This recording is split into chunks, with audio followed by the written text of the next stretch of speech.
Setelah beberapa bulan yang lalu, kita pernah nge-review teaser trailer dari film Jurassic World Rebirth yang akan muncul di tahun depan. Sampai sekarang gue pribadi emang sengaja nggak pernah membahas tentang film ini, sampai nantinya teaser selanjutnya atau trailer resminya dirilis. Ya, mungkin ada beberapa bocoran yang beredar mengenai gambar-gambar atau dugaan adegan apa yang akan terjadi di filmnya nanti. Tapi di video kali ini, gue nggak akan ngebahas hal tersebut.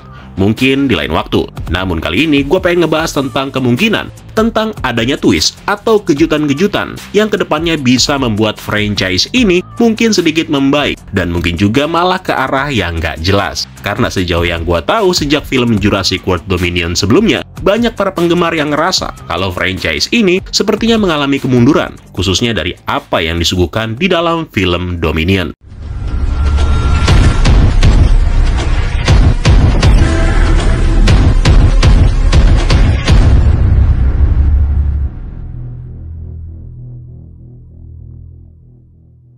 Ya, kalian yang penggemar film Jurassic pastinya pahamlah dengan apa yang dikhawatirkan dengan para penggemar yang lain di seluruh dunia mengenai franchise ini. Dan ditambah lagi dengan banyaknya teori tentang film Jurassic World Rebirth yang semakin membuat orang bertanya-tanya, apa iya film selanjutnya nanti bakal lebih baik lagi? Nah, sinopsis untuk film Jurassic World Rebirth sendiri akan menceritakan 5 tahun setelah peristiwa Jurassic World Dominion, di mana ekologi planet ini sebagian udah nggak ramah bagi para dinosaurus. Nah, mereka yang tersisa itu lalu hidup di lingkungan khatulistiwa yang terisolasi dengan iklim yang menyerupai tempat mereka pernah berkembang biak. 3 makhluk paling besar dalam lingkungan tropis memegang kunci obat yang akan membawa manfaat ajaib yang katanya bisa menyelamatkan nyawa bagi umat manusia. Kisah utama filmnya nanti juga akan berkisar pada karakter yang bernama Zora yang diperankan oleh Scarlett Johansson dan juga timnya, di mana mereka semua berusaha untuk mengumpulkan sampel DNA dari spesies dinosaurus yang terbesar di darat,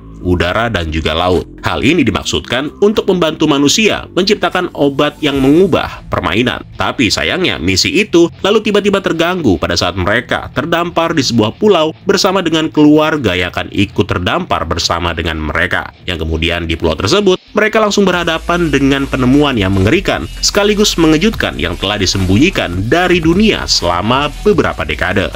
Nah, kalimat terakhir di sinopsis inilah yang kemudian membuat banyaknya spekulasi yang beredar. Karena jika kita merujuk pada kalimat disembunyikan dari dunia selama beberapa dekade, maka kemungkinan itu merujuk pada akarnya atau asal-muasalnya, yaitu Jurassic Park.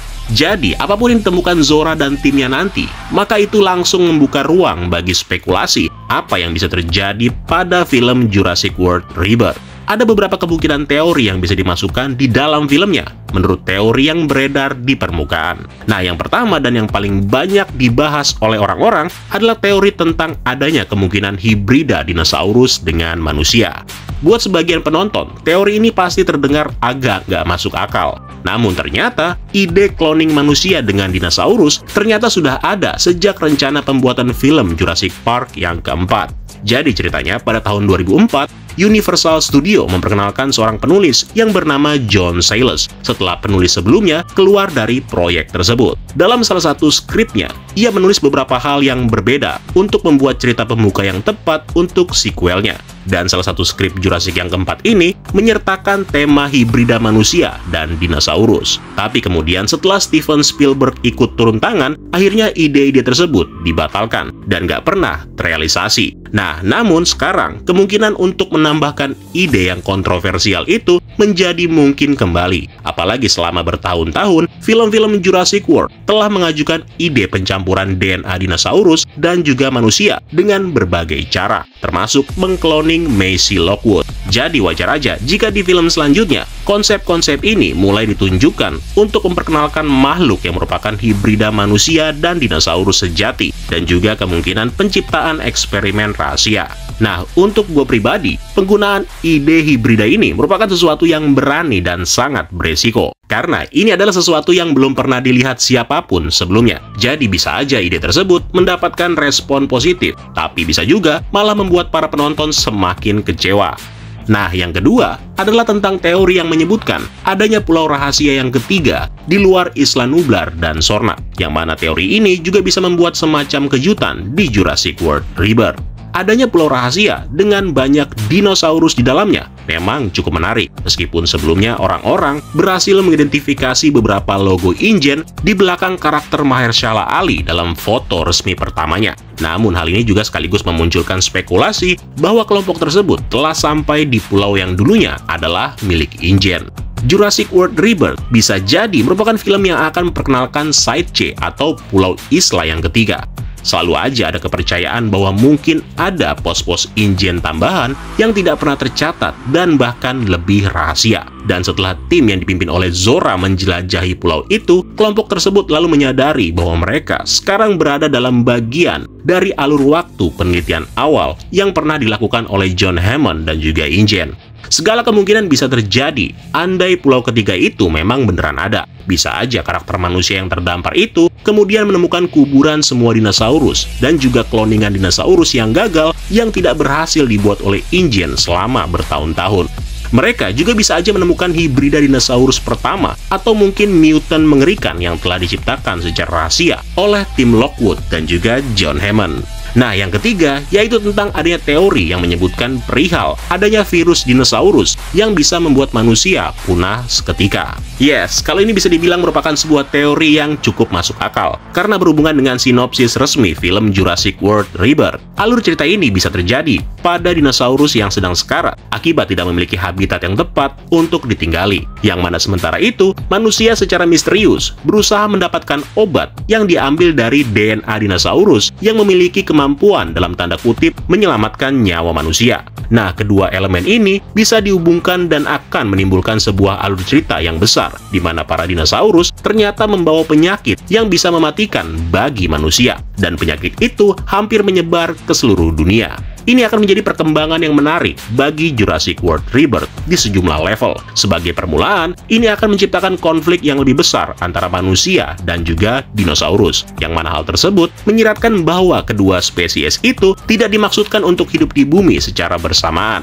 Tapi pertanyaan sebenarnya, dengan adanya pilihan ini, adalah apa arti dari virus dinosaurus bagi cerita Jurassic World Rebirth nanti? Perubahan besarnya bisa jadi adalah bahwa manusia ingin menciptakan obat untuk diri mereka sendiri dengan mengumpulkan DNA dari dinosaurus. Atau bisa jadi peristiwa itu juga akan mengungkap sebuah rahasia bahwa sampel DNA dinosaurus ternyata dapat digunakan untuk menciptakan virus yang bisa membunuh semua dinosaurus yang tersisa. Sebuah pilihan yang nantinya akan menempatkan karakter manusia dalam situasi yang sangat sulit, sekaligus juga menarik, di mana mereka nantinya harus memperdebatkan moralitas keputusan karakter manusianya. Nah, selanjutnya ada teori tentang John Hammond yang masih hidup. Jika Jurassic World Rebirth benar-benar ingin membuat sebuah kejutan, maka pengungkapan bahwa John Hammond yang masih hidup bisa menjadi pilihan yang nggak terduga. Karakter John Hammond dari Jurassic Park dan juga The Lost World sampai saat ini dinilai masih memiliki warisan dan reputasi yang hebat dalam franchise itu, yang mana dia juga dipastikan telah meninggal nggak lama setelah sequel untuk film pertamanya dibuat. Namun tentunya dengan penyebab kematian yang tidak pernah diungkapkan, yang kemudian hal itu menyisakan ruang gerak bagi karakter tersebut untuk bisa kembali.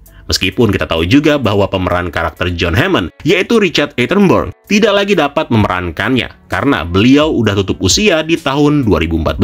Nah, ada beberapa cara berbeda yang dapat dilakukan Jurassic World Rebirth untuk menarik plot twist bahwa John Hammond masih hidup. Salah satunya adalah dia telah memalsukan kematiannya setelah The Lost World untuk melanjutkan penelitiannya dengan damai tanpa pengawasan publik setelah insiden di San Diego. Tapi masalahnya, jika itu terjadi, maka dia akan berusia lebih dari 100 tahun, dan ini juga akan membutuhkan perubahan peran yang signifikan dan akan sangat sulit. Nah, tapi ada pilihan lain jika memang ingin memasukkan karakter John Hammond, yaitu mengembalikan John Hammond sebagai versi dirinya yang lebih muda dengan cara mengkloningnya. Rasanya sedikit masuk akal untuk berpikir bahwa Jurassic World Rebirth dapat melakukan hal yang sama dengan yang dilakukan oleh Lockwood terhadap Macy, dengan mengungkapkan kalau John Hammond sebenarnya juga terlibat dalam program pengkloningan manusia. Bahkan dia pada akhirnya juga menemukan cara untuk mengkloning dirinya sendiri, meskipun dengan penampilan yang jauh lebih muda.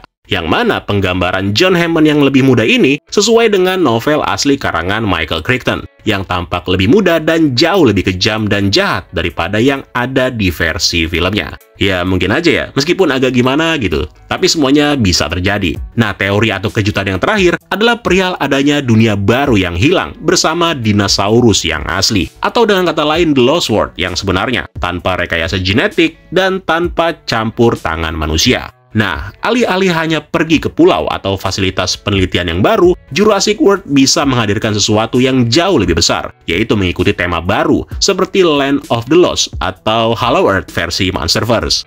Jurassic World Rebirth dapat mengungkapkan akses ke dunia yang sama sekali berbeda, tempat di mana dinosaurus telah hidup dalam isolasi selama beberapa dekade tanpa ada yang tahu. Yang mana ini akan menjadi pilihan yang menarik untuk cerita Jurassic World Rebirth untuk dijelajahi ketimbang menggunakan formula hibrida manusia dan dinosaurus, terutama dalam hal masa depan franchise itu. Sinopsis Jurassic World Rebirth terlihat seperti ingin menggambarkan hari-hari keberadaan dinosaurus di dunia manusia hampir berakhir. Nah, dengan adanya konsep The Lost World yang sebenarnya, maka serial tersebut kemudian dapat sepenuhnya menjelajahi lokasi yang baru dan membawa manusia ke dunia yang hilang, tempat di mana dinosaurus yang asli yang selama ini bersembunyi. Ini akan menjadi hasil yang bagus bagi para dinosaurus di dunia nyata, karena mereka pada akhirnya akan memiliki rumah yang bebas dari manusia. Dan ini sejalan dengan sinopsis film Jurassic World Rebirth, di mana para dinosaurus tidak akan bertahan dengan kondisi yang ada sekarang. Namun tentunya penggunaan konsep ini nggak serta-merta gampang untuk digunakan, karena pastinya ada banyak banget kesulitan untuk menggabungkan semua puzzle yang udah terlanjur terjadi.